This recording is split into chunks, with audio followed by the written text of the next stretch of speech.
اللہ اکبر اللہ اکبر۔ بسم اللہ، الحمد للہ، الصلاۃ والسلام علی رسول اللہ۔ السلام علیکم ورحمۃ اللہ۔ رب اشرح لی صدری ویسر لی امری واحلل عقدۃ من لسانی یفقہوا قولی۔ آج انشاءاللہ سسٹرز ہم سورہ بقرہ کی آیت نمبر 122 سے لے کر 126 تک کو اسٹڈی کریں گے۔ آئیے اسٹارٹ کرتے ہیں۔ اعوذ باللہ من الشیطان الرجیم، بسم اللہ الرحمن الرحیم۔ یا بنی اسرائیل اذکروا نعمتی التی انعمت علیکم وانی فضلتکم علی العالمین۔ اے بنی اسرائیل، یاد کرو میری وہ نعمت جس سے میں نے تمہیں نوازا تھا، اور یہ کہ میں نے تمہیں دنیا کی تمام قوموں پر فضیلت دی تھی۔ یہ آیت 6ویں رکوع کے سٹارٹ میں بھی آئی ہے، ٹھیک ہے؟ تو اب یہ آیت دوبارہ آ رہی ہے، یعنی کہ بنی اسرائیل کو جو ہے وہ منصب امامت سے اب معزول کیا جا رہا ہے، اور جو منصب امامت ہے وہ امت مسلمہ کی طرف ٹرانسفر کیا جا رہا ہے، باقاعدہ اس کا جو ہے نا وہ اعلان ہو رہا ہے۔ تو انہوں نے اللہ تعالیٰ کی دی ہوئی نعمتوں کی ناقدری کی، تو جو اللہ کی دی ہوئی نعمتوں کی ناقدری کرے گا تو اس کا تو پھر یہی اینڈ رزلٹ ہوگا کہ اس سے وہ نعمت چھن جائے گی۔ تو ہمیں بھی اللہ کی دی ہوئی جو نعمت ہے اس کی اس وقت سے پہلے قدر کر لینی چاہیے کہ اگر وہ ہم سے چھن جائے، یعنی کہ چھننے سے پہلے اس چیز کی قدر کریں۔ اللہ کا جو ہے وہ شکر گزار ہوں، اللہ کے احسان مند ہوں۔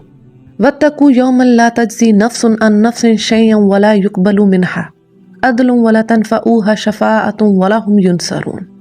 اور ڈرو اس دن سے جب کوئی کسی کے ذرا کام نہ آئے گا، نہ کسی سے کوئی فدیہ قبول کیا جائے گا، نہ کوئی سفارش آدمی کو فائدہ دے گی، اور نہ مجرموں کو کہیں سے مدد پہنچ سکے گی۔ اللہ جل شانہ کہہ رہے ہیں اس دن سے ڈرو۔ یہ آیت بھی اب دوبارہ ریپیٹ ہو رہی ہے، بالکل اسی طرح کہ وہ جو دن ہوگا قیامت کا، اس دن آپ انسان کو کوئی چیز جو ہے نا وہ سوائے اس کے عمل کے فائدہ نہیں دے سکتی۔ ہر انسان کے لیے وہی کچھ ہوگا جو وہ اس دن لے کے گیا ہوگا اپنے ساتھ، نہ وہاں پہ اس کو حسب نسب کوئی فائدہ دے گا، نہ اس کو کوئی رشوت کہیں سے وہ دے سکے گا، نہ کوئی فدیہ، نہ کوئی مدد کہیں سے نہیں ملے گی۔ حتیٰ کہ اپنے قریبی رشتہ دار انسان سے جو ہے نا وہ دور بھاگ رہے ہوں گے، ایک دوسرے کو دیکھیں گے اور دیکھ کے نظر چرائیں گے، یہ حال ہوگا۔ تو کہتے ہیں نا کہ دنیا میں ہم جن کے لیے اپنی آخرت برباد کر رہے ہوتے ہیں، اکثر اوقات ایسا ہوتا ہے نا کہ لوگ اپنی اولاد کی خاطر اپنی آخرت برباد کر رہے ہوتے ہیں، ان کو حرام کھلا رہے ہوتے ہیں۔ تو یہ چیز ذہن میں رکھیں کہ یہ جو رشتے ہیں نا یہ سب کے سب اس دن ختم ہو جائیں گے، کوئی کسی کے ذرا کام نہ آئے گا، کسی رشتے میں کوئی محبت نہیں ہوگی۔ تو یہ چیز جو ہے نا یہ اس دنیا میں اپنے اوپر اگر ہم امپلیمنٹ کر لینا اور اپنے اعمال کی فکر کریں، اور بغیر اس چیز کے کہ میں نے اپنے بچوں کو پالنا ہے، چاہے حرام کوئی چیز میں نے نہیں دیکھنی کہ میں نے ان کو کیسے بڑا کرنا ہے، اس چیز کی فکر ابھی کریں، کیونکہ قیامت کے روز تو یہ رشتے ناتے سارے ختم ہو جائیں گے، اور انسان کو جو ہے وہ اپنے اعمال کا بدلہ دیا جائے گا۔ تو وہ وقت آنے سے پہلے جو ہے نا وہ ہمیں ہوش کے ناخن لینے چاہیے۔ اب یہاں سے آگے حضرت ابراہیم علیہ السلام کا جو ہے نا وہ تذکرہ شروع ہو رہا ہے۔ اللہ جل شانہ حضرت ابراہیم علیہ السلام کا جو واقعہ ہے وہ نبی کریم صلی اللہ علیہ وآلہ وسلم کو بتا رہے ہیں۔ تو یہ آیات جو ہے نا وہ خاصی امپورٹنٹ ہے، تو میری بہنوں آپ لوگوں نے بہت غور سے سننا ہے، اور ان آیات سے جو لیسنز ہمیں ملنے ہیں ان کو آج ہی اپنے اوپر امپلیمنٹ کرنا ہے، ٹھیک ہے؟ صرف سننے کی حد تک نہیں، کیونکہ یہاں پہ جو یہ آیات ایڈریس کی جا رہی ہیں کسی مقصد سے اللہ تعالیٰ نے یہاں پہ رکھی ہوئی ہیں قرآن میں، کہ یہ واقعہ جو ہے نا وہ ہمیں اسی لیے سنائے جاتے ہیں کہ یہ صرف سٹوری بک نہیں ہے کہ کوئی یہ ہو رہا تھا ابراہیم کو یاد کرو، ہاں نوح نے یہ کیا، ہاں موسیٰ نے یہ کیا، ہاں عیسیٰ نے یہ کیا۔ یہ سب ہمیں اس لیے بتائے گئے ہیں کہ اپنی زندگیوں کو ہم ان واقعات کے تھرو جو ہے نا وہ سنواریں، اپنی زندگیوں کو بدلیں، اپنے آپ کو بدلیں۔ تو اب آپ سب نے جو یہ آیات ہے نا بہت غور سے سننی ہے، اور ان سب سے ہم نے جو ہے نا وہ لیسنز لینے ہیں۔ وَإِذِ ابْتَلَىٰ إِبْرَاهِيمَ رَبُّهُ بِكَلِمَاتٍ فَأَتَمَّهُنَّ، اور یاد کرو کہ جب ابراہیم کو اس کے رب نے چند باتوں پر آزمایا، فَأَتَمَّهُنَّ، تو وہ ان سب میں پورا اترا، فَأَتَمَّهُنَّ یعنی اس نے سب کو تمام کیا۔ اللہ جل شانہ نے حضرت ابراہیم علیہ السلام کو جب آزمایا، ٹھیک ہے، تو وہ ہر آزمائش پر پورے اترے۔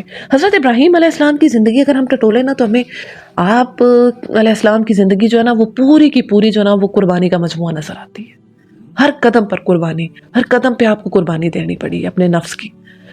تو یہی جو ٹیسٹ ہے نا یہ اب ہمارے لیے ہے کہ ہمیں بھی اپنے ہر قدم پر جو اپنے نفس کو ہے نا اس کو کچلنا ہے۔ کہتے ہیں جو شخص اپنے نفس پر قدم رکھتا ہے نا، پہلا قدم اپنے نفس پر رکھیں، اگلا قدم آپ کا جنت میں ہوگا۔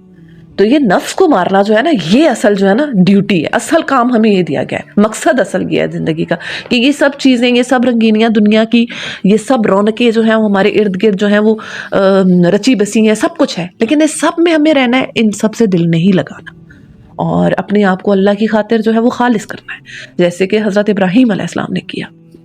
اب آپ کی زندگی میں مختلف ٹیسٹ آئے اور آپ ہر ٹیسٹ میں الحمدللہ پاس بھی ہوئے۔ تو سب سے پہلے آپ مثال کے طور پہ آپ کو آگ میں پھینکا گیا، ٹھیک ہے، آپ اس ٹیسٹ کے لیے تیار ہو گئے، اس طرح آپ کو اپنے شہر سے آپ کو نکلنا پڑا، یہ بھی قربانی تھی نا، اپنا شہر، انسان جہاں رہتا ہو، جہاں اس نے اپنا بچپن گزارا ہو، جہاں سارا وقت گزارا ہو، پھر اس کو ایک وقت آئے وہ شہر چھوڑنا پڑے، یہ بھی کتنا انسان کو دکھ اور تکلیف کا جو ہوتا ہے وہ سبب ہوتا ہے۔ اور پھر سب سے امپورٹنٹ قربانی جو آپ سب کو پتہ ہے کہ جب حضرت ابراہیم علیہ السلام کو اللہ جل شانہ نے حکم دیا کہ اپنے بیٹے کو، اپنے لختے جگر کو جو ہے وہ میری خاطر قربان کرو، تو یہ کتنا بڑا ٹیسٹ ہے، اپنی اولاد کو اللہ کی خاطر، اللہ تعالیٰ نے کہا کہ خواب دکھایا کہ ان کو میری خاطر قربان کرنا ہے۔ اب حضرت اسماعیل علیہ السلام جو تھے وہ جب حضرت ابراہیم علیہ السلام 86 برس کے تھے، 86-87 سال آتا ہے روایات میں کہ یہ ایج تھی آپ کی، تو آپ کو اللہ تعالیٰ نے اولاد دی تھی۔ اب ظاہر سی بات ہے 86-87 سال آپ خود اپنے سب جو ہیں وہ باشعور ہیں کہ یہ وہ ایج ہوتی ہے کہ انسان جو ہوتا ہے وہ بڑھاپے کی اس میں ہوتا ہے۔ تو اس میں یہ دیکھیں بڑے غور جو ہے نا غور طلب چیز ہے وہ یہ کہ ان کو 86 سال کی ایج میں جب بیٹا مل رہا ہے تو اس کا مطلب یہ نہیں کہ انہوں نے اسی وقت وہ دعا مانگی تھی کہ مجھے اللہ ایک بیٹا عطا کر، اس کا مطلب ہے وہ دعا پہلے سے مانگ رہے تھے، بہت عرصہ ہو گیا تھا انہیں دعا مانگتے مانگتے، اللہ نے 86 سال کی ایج میں ان کو پھر ان کی دعا قبول کی۔ تو کتنا وقت لگا ہوگا اس دعا کو، مطلب مانگتے مانگتے مانگتے کتنا انتظار دیکھا انہوں نے۔ تو پھر جب وہ بیٹا 12-13 سال کا ہوا تو پھر اللہ تعالیٰ نے حکم دیا خواب دکھا کر کے اس کو میری راہ میں قربان کرو۔ اب آپ خود امیجن کرتے ہیں اپنے دماغ میں خود ساری چیزیں کہ 12-13 سال کا جو بچہ ہوتا ہے وہ انسان کے نا کندھے سے کندھا ملا رہا ہوتا ہے، اس کا کندھا اوپر ہو رہا ہوتا ہے، انسان دیکھ کے خوش ہوتا ہے، پیرنٹس کی آنکھوں میں ایک چمک ہوتی ہے ایسی اولاد کو دیکھ کے، وہ خوش ہوتے ہیں کہ اب یہ بچہ جو ہے نا یہ ہمارا سہارا بنے گا، یہ اب ہمارا نا کیا کہتے ہیں ہمیں ہیلپ کرے گا، کیونکہ چھوٹا بچہ جو ہوتا ہے اس کو تو پیرنٹس کو خود اس کو لک آفٹر کرنا ہوتا ہے، ایسا بچہ جو ہوتا ہے وہ پیرنٹس کی مدد کر سکتا ہوتا ہے۔ تو جب وہ حضرت اسماعیل علیہ السلام اس ایج کو پہنچے تو اللہ تعالیٰ کا یہ حکم آ رہا ہے۔ تو اب آپ خود امیجن کریں کہ وہ اولاد جس کے پیدا ہونے کے لیے انہوں نے اتنی دعا کی، جب وہ پیدا ہوئی اتنے عرصہ انہوں نے دعا مانگی، پھر وہ پیدا ہوئی تو پھر اب اللہ جل شانہ کو حکم ہے کہ ان کو حضرت اسماعیل علیہ السلام کو میرے راہ میں قربان کرو۔ اب یہ کتنا بڑا ٹیسٹ ہے کہ وہ اولاد جو اب سہارا بننے والی ہے، وہ اولاد جو اب مدد دے سکتی ہے، وہ اولاد جو اب ان کے لیے آنکھوں کا وہ ہے، آنکھوں کی ٹھنڈک ہے، ان کی سب سے پیاری چیز، سب سے قیمتی چیز لختے جگر ہے، اس کو قربان کرو۔ تو یہ جو چیز ہے نا دیکھیں ان سب چیزوں میں ہمارے لیے بھی لیسن ہے، ہمارے لیے بھی دیکھیں کوئی ایسی خواہش میرے اندر بھی ہے، ایسی ہی خواہش آپ کے اندر بھی ہوگی، ہر ایک انسان کے اندر ہوتی ہے۔ دیکھیں ہر ایک کا اپنا اپنا اسماعیل ہے۔ حضرت ابراہیم علیہ السلام کو ان کے بیٹے کے تھرو آزمایا گیا تھا کیونکہ وہ ان کے لیے سب سے پیاری چیز تھا، سب سے قیمتی، سب سے خوبصورت چیز۔ ہر ایک کے لیے کوئی نہ کوئی ایسی چیز ہوتی ہے، کسی کے لیے گھر ہوگا، کسی کے لیے اس کا مال ہوگا، کسی کے لیے جائیداد ہوگی، کسی کے لیے اس کی اولاد ہوگی، کسی کے لیے کسی انسان کی محبت ہوگی، کوئی بیوی کے لیے شوہر کی محبت، شوہر کے لیے بیوی کی محبت، یا کسی اور انسان کی محبت دل میں اتنی رچ بس جائے۔ اور اللہ جل شانہ ہم سے یہی ڈیمانڈ کرتے ہیں کہ اس خواہش کو کیا میری خاطر قربان کر سکتے ہو بندو؟ کیا تم اس چیز کو میری خاطر چھوڑ سکتے ہو؟ دیکھیں اللہ نے لینا کچھ نہیں ہوتا۔ حضرت ابراہیم علیہ السلام سے اللہ تعالیٰ نے حضرت اسماعیل کو لیا نہیں تھا، صرف آزمایا تھا کہ کیا میرا جو خلیل ہے، میرا جو دوست ہے، میرا جو بندہ ہے وہ میرے ٹیسٹ کو پاس کرے گا؟ کیا وہ میرے خاطر جو ہے وہ اپنے بیٹے کی محبت دل سے نکال سکتا ہے؟ کیا وہ میری خاطر اپنے نفس کو کچل سکتا ہے؟ یہی ٹیسٹ ہم سے بھی ہے، کیا ہم اللہ کی خاطر اپنے نفس کو جو ہے وہ دبا سکتے ہیں، اپنے نفس کو قربان کر سکتے ہیں؟ کوئی بھی دیکھیں ہر ایک کے اندر ہوتی ہے یہ چیز، ہر ایک کے اندر خواہش ہوتی ہے، ہر انسان کے اندر ہوتی ہے اور ہر ایک کو خود پتا ہوتا ہے۔ میں آپ کو ایک بات بتاؤں، دیکھیں ہم قربانی کرتے ہیں نا بڑی عید پر، سنت ابراہیمی، مختلف جانور لائے جاتے ہیں، کوئی دمبا لاتا ہے، کوئی گائے، کوئی بکرا، کوئی مختلف چیزیں لائی جاتی ہیں اور ہم کہتے ہیں ہم سنت ابراہیمی ادا کر رہے ہیں۔ تو دیکھیں اصل قربانی تو وہ باپ بیٹے کی گفتگو تھی جو وہ آپس میں کر رہے تھے۔ کمال ہے اس وقت پہ کہ جب باپ بیٹے سے کہہ رہا ہے بیٹا میں نے خواب میں دیکھا ہے کہ میں تمہیں قربان کر رہا ہوں، اور بیٹا آگے سے باپ کو کہتا ہے بابا جان جو آپ کو حکم ملتا ہے آپ کر گزریے، آپ مجھے صابر پائیں گے۔ تو اصل قربانی تو وہ تھی کہ وہ دعا جو انہوں نے اتنا عرصے سے اللہ تعالیٰ سے مانگی کہ اللہ مجھے ایک اولاد دے۔ اولاد کی خواہش ہوتی ہے ہر انسان میں، کتنی پیاری چیز ہوتی ہے، اولاد کتنی اچھی لگتی ہے انسان کو۔ تو اللہ تعالیٰ نے جب وہ اولاد دی، جب وہ اولاد بڑی ہو رہی ہے تو اللہ جل شانہ کہہ رہے ہیں کہ اس کو قربان کرو۔ تو اصل قربانی تو وہ چیز تھی نا، وہ خواہش تھی جو دل کو لگی ہوئی تھی، جو دل کو چمڑی ہوئی تھی، جو دل میں جو تھی وہ اندر جو تھی وہ راسخ ہوئی ہوئی تھی، وہ قربانی تھی۔ ہم نے تو ایسے بس دمبے کو پکڑ لیا ہے کہ دمبے کی قربانی کر رہے ہیں، اصل میں تو قربانی اس چیز کی ہے، اپنے اس نفس کی ہے، اپنے ان خواہشات کی ہے جو ہمارے دل میں سمائی ہوئی ہیں۔ اور پھر جب انسان اس ٹیسٹ کو پاس کرتا ہے تو انسان اللہ تعالیٰ کی معرفت پاتا ہے، اللہ تعالیٰ کا قرب پاتا ہے، اللہ تعالیٰ کی ذات کو پہچانتا ہے۔ اس کے بغیر تو انسان کو پتہ ہی نہیں چلتا اس کا رب ہے کیا، اس کا رب کی حقیقت ہے کیا۔ سورہ توبہ میں ہے نا آیت نمبر 24 میں، اے نبی صلی اللہ علیہ وآلہ وسلم کہہ دیجئے اگر تمہارے باپ، تمہارے بیٹے اور تمہارے بھائی اور تمہاری بیویاں اور تمہارے عزیز و اقارب اور وہ مال جو تم نے کمائے ہیں اور وہ کاروبار جن کے بارے میں تمہیں ڈر ہے کہ وہ ماند پڑ جائیں گے اور وہ گھر جو تمہیں پسند ہے زیادہ محبوب ہیں اللہ اور اس کے رسول اور اس کی راہ میں جہاد کرنے سے، تو انتظار کرو یہاں تک کہ اللہ اپنا فیصلہ لے آئے، اور اللہ فاسقوں کو ہدایت نہیں کرتا۔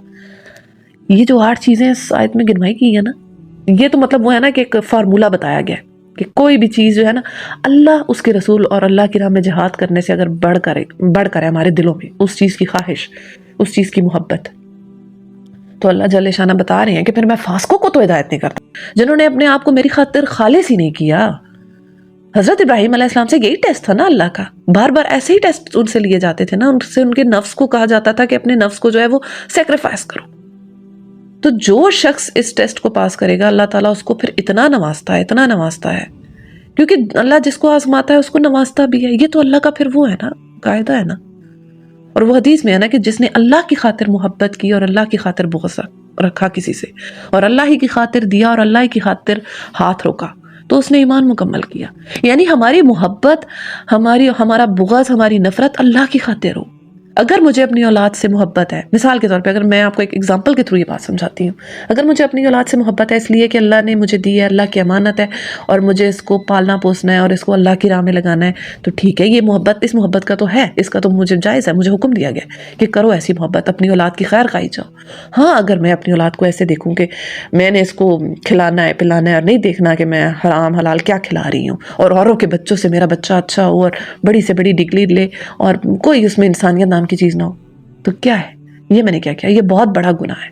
کہتے ہیں ہر وہ چیز، اس چیز کی محبت جو آپ کے دل میں اللہ کی محبت سے بڑھ جائے یا اللہ کی محبت کے برابر بھی ہو جائے، وہ شرک ہے۔ انسان حالت شرک میں ہوتا ہے اس وقت، اور یہ ہر ایک کے ساتھ ہے۔ یہ نہیں کہ کوئی صرف انبیاء جو تھے وہ اس چیز سے گزرے ہیں، ہر انسان، اگر ان کا واقعہ یہاں کوٹ کیا گیا وہ اسی لیے کہ ہم انسانوں کے ساتھ بھی یہی انسٹنکٹس ہوں گی، یہ سارے مسائل ہوں گے، اور ہر ایک کے اندر ہوگا، کچھ نہ کچھ ہوگا۔ مختلف چیزیں ہو سکتی ہیں، کسی کے اندر کسی انسان کی محبت اتنی بڑی بھی ہوگی کہ اس کو کچھ سمجھ نہیں آ رہا، کسی کے اندر مال اتنا اس کو اچھا لگ رہا ہے کہ اس کے دلوں پہ پردہ پڑ گیا، کسی کے اندر گھر جائیداد اولاد اور اس کو اور کچھ نظر ہی نہیں آ رہا، صحیح غلط اس کو سمجھ ہی نہیں آ رہا۔ تو اپنے دلوں سے اس چیز کی محبت کو ہمیں جو ہے نا وہ نکال کے باہر پھینکنا ہے، یہ ورنہ کیا ہوگا؟ اب میں آپ کو اس کا بھی اینڈ رزلٹ بتاتی ہوں۔ وہی چیز ہمیں دنیا و آخرت میں تباہ کرے گی، ہماری دنیا بھی برباد کرے گی اور ہماری آخرت بھی برباد کر چھوڑے گی۔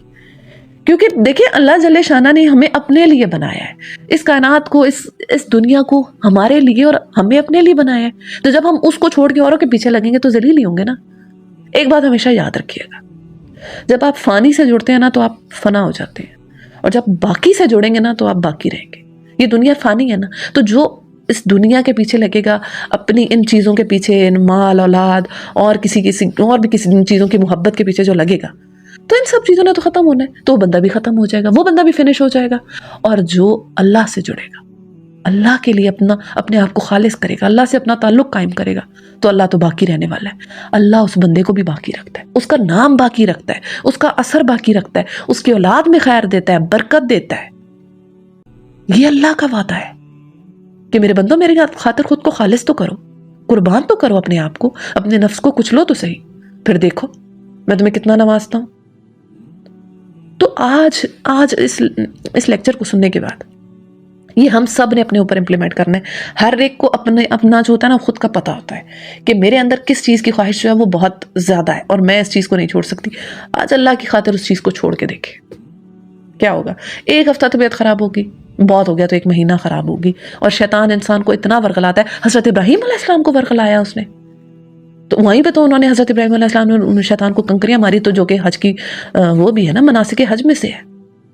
اللہ جل شانہ نے اس کو مناسک حج بنایا ہے پھر کہ حج اس کے بغیر مکمل نہیں ہوگا. تو ان کو بھی ورغلانے آیا تھا کہ تم کیا کر رہے ہو اپنے بیٹے کو اللہ کی خاطر. اپنے بیٹے بھی کوئی قربان کرتا ہوتا ہے. تو انہوں نے اس کو جو ہے نا وہ جھڑک دیا. انہوں نے کہا نہیں ایسے نہیں. تو اللہ شیطان ہمیں بھی ایسے ہی کرے گا، ورغلائے گا کہ نہیں ایسے نہ کرو، ایسے نہ کرو، یہ نہیں، یہ دیکھو، یہ نہیں، یہ تو اتنی بڑی خواہش ہے تمہارے دل میں، تم نے کب سے اس کے اوپر جو ہے وہ دعائیں مانگی ہیں، منتیں مانگی ہیں، وظائف پڑھے ہیں، سب کچھ جو ہوتا رہتا ہے ہمارے ہاں کیا جاتا ہے. تو اب اس کو چھوڑ رہے ہو اللہ کی خاطر. نہیں ایسا نہ کرنا، ایسا نہ کرنا، یہ نہیں، یہ چیز نہیں ہے. تو یہی انسان کا جو ہے نا وہ ٹیسٹ ہے، اور یہ ہمارا ٹیسٹ ہے. اس ٹیسٹ کو اگر ہم پاس کر گئے نا تو بہت سے حقیقت، زندگی کے جو بہت ساری حقیقتیں اور راز ہیں نا ہم پہ کھل جائیں. اللہ جل شانہ ہم پر کھول دیں گے، اور اللہ تعالیٰ اتنا نوازیں گے دل کو، ہمارے دل کو نا اطمینان سے بھر دیں گے. کنٹینٹمنٹ، سیٹسفیکشن، سکون. ہر وقت جو ہے نا وہ بے چینی، اضطراب کی جو کیفیت ہوتی ہے نا دلوں پہ، وہ ختم ہو جائے گی. انسان سکون میں آ جاتا ہے، انسان ریلیکس ہو جاتا ہے یہ سب کر کے، اپنے آپ کو نا، اپنے نفس کو قربان کر کے. تو آج ہی کرنا ہے آپ نے اس چیز، جو بھی چیز ہے، جس کے دل میں جو چیز ہے، اس کو پکڑ کے باہر نکالیں. پکے ہو جائیں، ایک بار پکے ہو جائیں اور اللہ تعالیٰ سے دعا مانگے، دیکھیں اللہ تعالیٰ آپ کو جو ہے نا وہ ثابت قدم کرے گا. کیونکہ اللہ تعالیٰ کا تو وعدہ ہے کہ اے ایمان والو، اگر تم اللہ کی مدد کرو گے تو اللہ تمہاری مدد کرے گا اور تمہارے قدم مضبوط جما دے گا. تو جو ثابت قدمی چاہتا ہے پھر اللہ اس کو دے بھی دیتا ہے. تو یہ جو چیز ہے نا، اس چیز کو ہمیں، یہ جو ہے نا زندگی کا سبق ہے. اس کے بغیر انسان کبھی زندگی کا جو مقصد ہے اس کو سمجھ ہی نہیں پاتا. وہ وہی سمجھتا ہے کہ بس میں آیا دنیا میں نے بچے پیدا کیے، کھایا پیا، بچے بڑے کیے، جیسا خود جانور تھا ویسے ہی آگے بچوں کو بھی جانوروں کسی میں نے تربیت کر دی، بس وہی کھائے پیے مر گئے، کوئی پتہ ہی نہیں چلا. تو یہ زندگی کا راز ہے، اس کو سمجھیں اور اس چیز کو جلدی کریں اس سے پہلے کہ دیر ہو، اس سے پہلے کہ ہمارا نفس جو ہے وہ اور حاوی ہو جائے ہمارے اوپر اور وہ ہمیں جو ہے نا وہ اس چیز سے اور دور کر دے، حقیقت سے، اپنے اللہ سے، اپنے رب سے. اور اللہ تعالیٰ سے دعا ہے کہ اللہ تعالیٰ اس چیز کو ہم سب مسلمانوں کے لیے آسان کر دے. اچھا جی، آیت کے اگلے حصے کی طرف بڑھتے ہیں کہ جب ابراہیم علیہ السلام کو اللہ تعالیٰ نے آزمایا تو وہ ان سب آزمائشوں پر پورے اترے. تو پھر اب اللہ نے دیا کیا، ذرا یہ بھی سنیں نا. قال انی جاعلک للناس اماما. تو اللہ جل شانہ نے ارشاد فرمایا میں تجھے سب لوگوں کا پیشوا بنانے والا ہوں. دیکھیں اللہ پھر وہی بات ہے نا، جو اللہ کی خاطر خود کو خالص کرتا ہے تو پھر اللہ تو دینے میں تو وہ نہیں ہے نا، اللہ تو پھر سب سے بڑا سخی ہے. اللہ جل شانہ نے پھر حضرت ابراہیم علیہ السلام کو تمام انسانوں کا جو ہے وہ امام بنایا، پیشوا بنایا، لیڈر بنایا. اچھا اس میں یہ بھی ہے کہ لیسن بھی ہے ہمارے لیے کہ جو لیڈر جو ہوتا ہے جب اس کو بننا ہوتا ہے کسی چیز کا تو اس کو بڑے ٹیسٹ سے گزرنا پڑتا ہے، اس کو بڑی ٹرائلز دیکھنی ہوتی ہیں.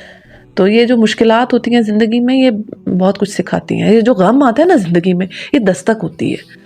تو ان غموں کو جو ہے نا وہ ہمیں ریڈ کرنا ہے اور ان سے لیسنز لینے ہیں. قال ومن ذریتی. تو حضرت ابراہیم علیہ السلام نے ارشاد فرمایا کہ کیا میری اولاد کے لیے بھی ہے، ان کے لیے بھی یہی وعدہ ہے. قال لا ینال عہد الظالمین. تو اللہ جل شانہ نے ارشاد فرمایا میرا وعدہ ظالموں سے متعلق نہیں ہے. کہ اللہ جل شانہ نے ارشاد فرمایا کہ جو تیری اولاد میں نیکوکار ہوں گے ان سے تو میرا وعدہ ہے کہ ان کو میں جو ہے وہ منصب امامت دوں گا، پیشوا بناؤں گا. لیکن جو تیری اولاد میں سے، یعنی تیری اولاد میں سے بھی جو ظالم نکلیں گے ان کے لیے میرا کوئی وعدہ نہیں ہے. ایک حدیث میں آتا ہے کہ جس کے عمل نے اس کو پیچھے چھوڑا اس کا نسب اسے تیز نہیں کرے گا.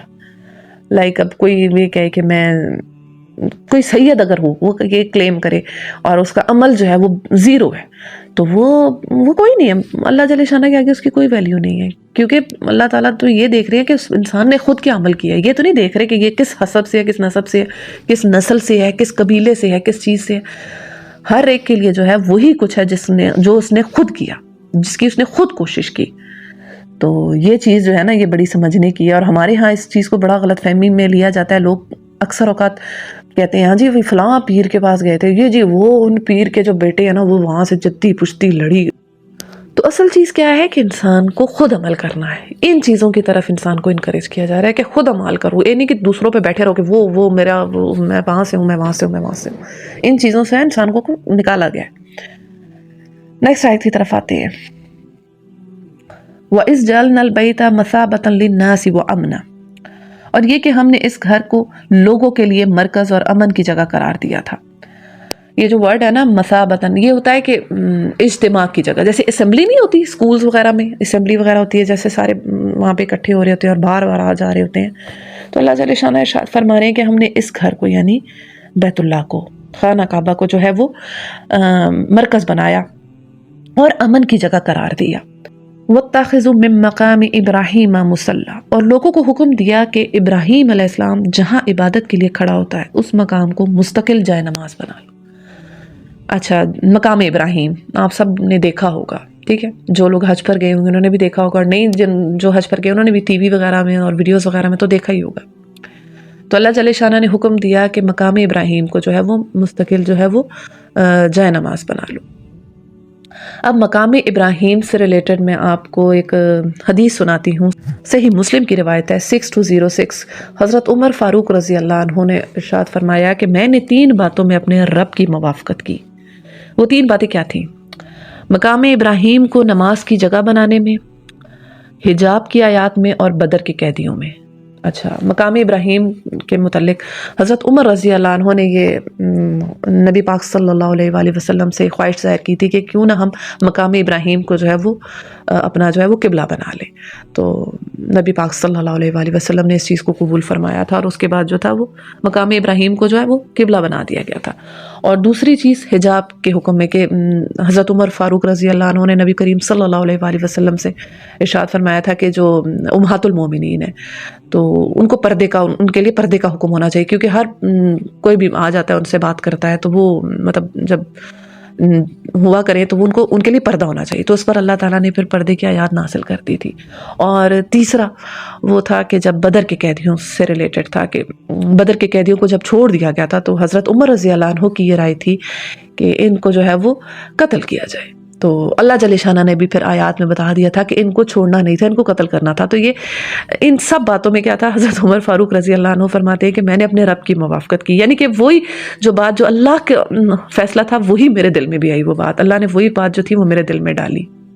اور اسی طرح منافقین کا جنازہ پڑھنے سے آپ رضی اللہ عنہ نے منع فرمایا نبی پاک صلی اللہ علیہ وآلہ وسلم کو. تو اس پر بھی آیات آ گئی کہ ہاں بھائی ان کے لیے نماز نہ پڑھی جائے، عبداللہ بن ابی کے لیے، کہ ان کے لیے جو ہے وہ نماز جنازہ نہیں پڑھی جائے گی. تو یہ بھی حضرت عمر فاروق رضی اللہ عنہ کی شان ہے، اللہ تعالیٰ ان سے راضی ہو. اور جو مقام ابراہیم ہے یہ بیسیکلی پتھر، تھوڑا سا میں آپ کو اس کے بارے میں بتا دوں کہ یہ وہ پتھر ہے جس پر حضرت ابراہیم علیہ السلام جو تھے وہ کھڑے ہو کر نا انہوں نے خانہ کعبہ تعمیر کیا. اور یہ پتھر کا معجزہ تھا کہ یہ خود اوپر نیچے ہو جاتا، یعنی کہ جب وہ دیوار بنا رہے تھے اس ٹائم کرین وغیرہ تو نہیں تھی نا، تو یہ خود پتھر جو تھا یہ اوپر نیچے ہوتا تھا، تو اس سے کیا تھا وہ بن جاتا تھا. اور اب اس پتھر پر حضرت ابراہیم علیہ السلام کے جو پاؤں کا نشان ہے وہ بھی اب سٹل ابھی تک ہے. تو یہ تو وہی بات ہے نا کہ جو اللہ کے لیے خالص ہوتے ہیں پھر اللہ تعالیٰ ان کے قدموں کے نشان جو ہے وہ بھی محفوظ کر لیتا ہے، حصی معنوں میں بھی اور مانوی معنوں میں بھی. حصی دیکھیں نظر آ رہے ہیں، وہ جو اس پتھر کے اوپر ہے نا پاؤں نظر آ رہے ہیں، اور مانوی لحاظ سے یعنی جو حضرت ابراہیم علیہ السلام کا طریقہ تھا وہ اب تک امت محمدیہ تک جو ہے نا وہ ٹرانسفر ہو رہا ہے. تو جو اللہ کے لیے قربانی دیتا ہے اللہ پھر اس کا نام کہاں تک لے کے جاتا ہے، اللہ اس کا نام ہمیشہ باقی رکھتا ہے.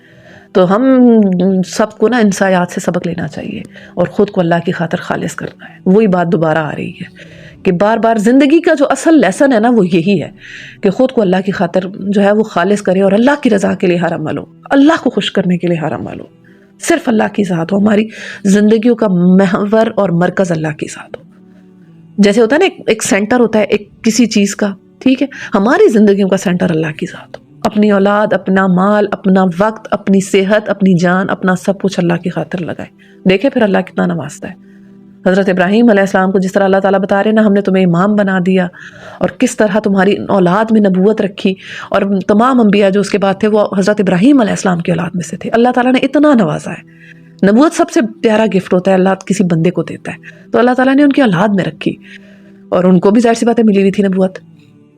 تو یہ وہ بات ہے کہ جو جتنا اللہ کی خاطر کرے گا تو اللہ تعالیٰ تو اس کو، اللہ تعالیٰ تو پھر سب سے بڑا سخی ہے، وہ تو پھر بہت گنا ملٹیپلائی کر کے واپس کرتا ہے۔ آگے بڑھتے ہیں۔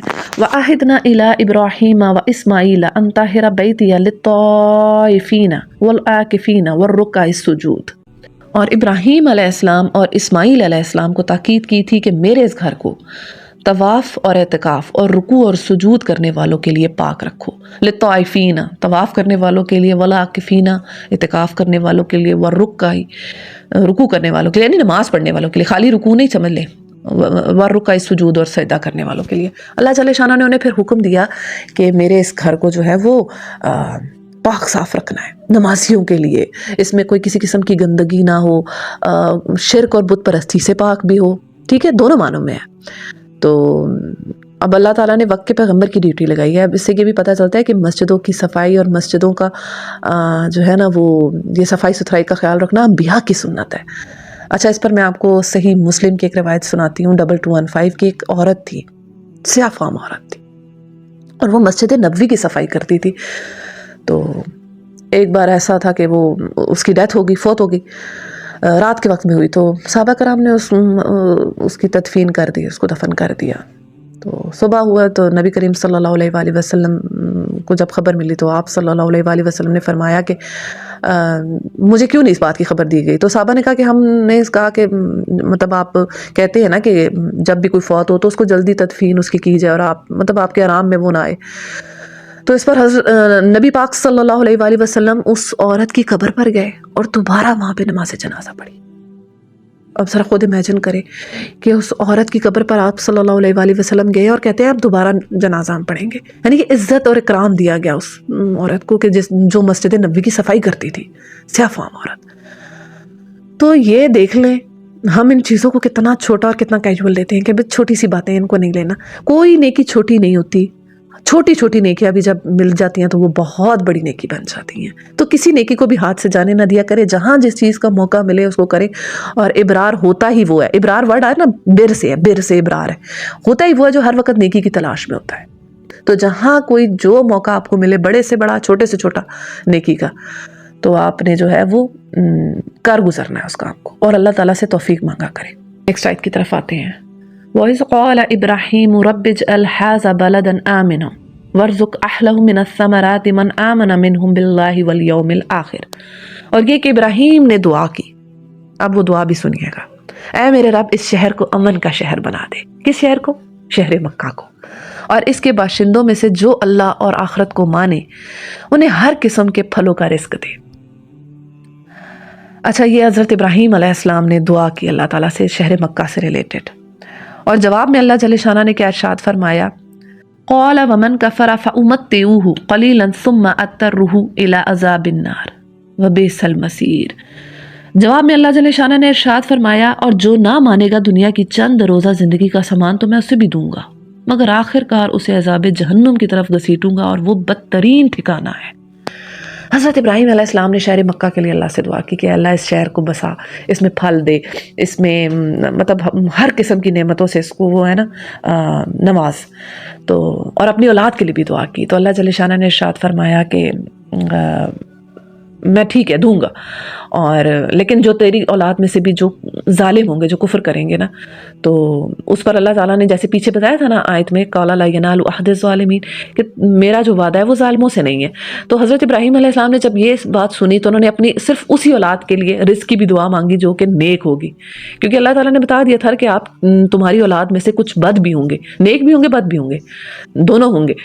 تو حضرت ابراہیم علیہ السلام پھر اب اللہ سے دعا کریں کہ اچھا جو میری اولاد میں نیک ہیں ان کے لیے نا پھلوں کا رزق اور یہ ساری چیزیں جو دنیا کی فراوانی ہے یہ دے۔